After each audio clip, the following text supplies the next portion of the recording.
An update now on the persecution of an Israeli Messianic Jewish congregation in Beersheba, Israel. After months of delay, in late November, a trial finally resumed involving congregation Nachalat Yeshua. The congregation filed the lawsuit against the chief Orthodox rabbi of Beersheba and the Orthodox anti-Messianic Jewish group known as Yad Le'achim.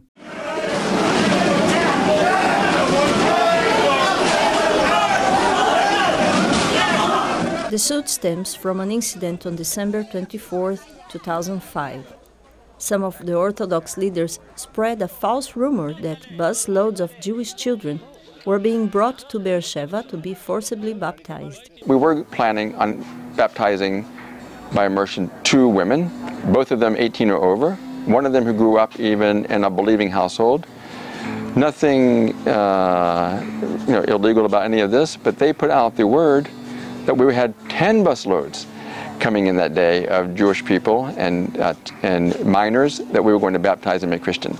The false rumor was spread to incite a violent Orthodox mob of hundreds of people to storm the congregation's building just as Shabbat services were about to begin. It became a riot. They threw things, they broke things, they hit people.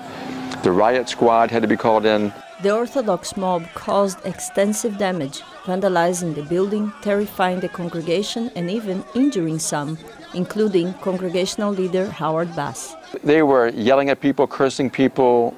Someone got hit in the jaw. They pushed down our overhead projector. This was not the first time Yad Le'achim had organized an Orthodox mob against the Beersheba congregation. A similar incident was perpetrated in 1998.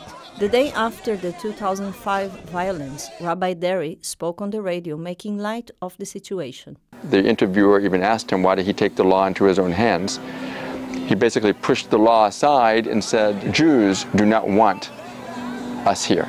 The police also minimized the attack, choosing not to press any charges despite the fact that the riot squad needed to be called in. And when we saw this, we realized the time had come that maybe as believers we need to say no.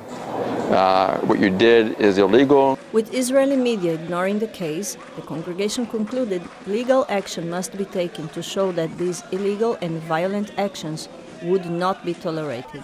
We know that persecution would come. We're told to turn the other cheek. We did that for many occasions, personally, as a congregation 7 years earlier. But at some point, even Yeshua, when he got slapped, when he was being arrested, he said, why did you hit me? If I've sinned, tell me. But if I haven't, why did you hit me? It's not vengeance. We're simply trying to hold a standard of righteousness before even the religious authorities, that they are also under the laws of the State of Israel. In late November, Rabbi Derry himself was called to testify. The day before the trial resumed, a special all-day prayer gathering was held, with believers uniting together from across Israel and around the world. I want to thank Maoz. First of all, you were the first ones who gave us financial help towards our legal fees, and that was at the very beginning. And we really want to thank you for that support, that encouragement. Ari and Shira both have been very vocal and positive and standing with us, and we really thank you.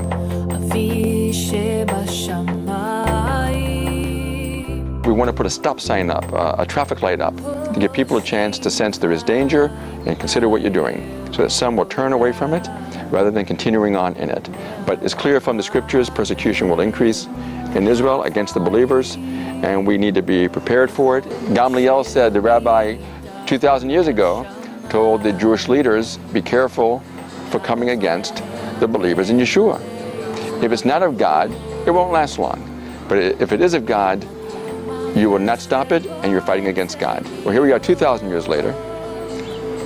It's still going on. They're still fighting against God.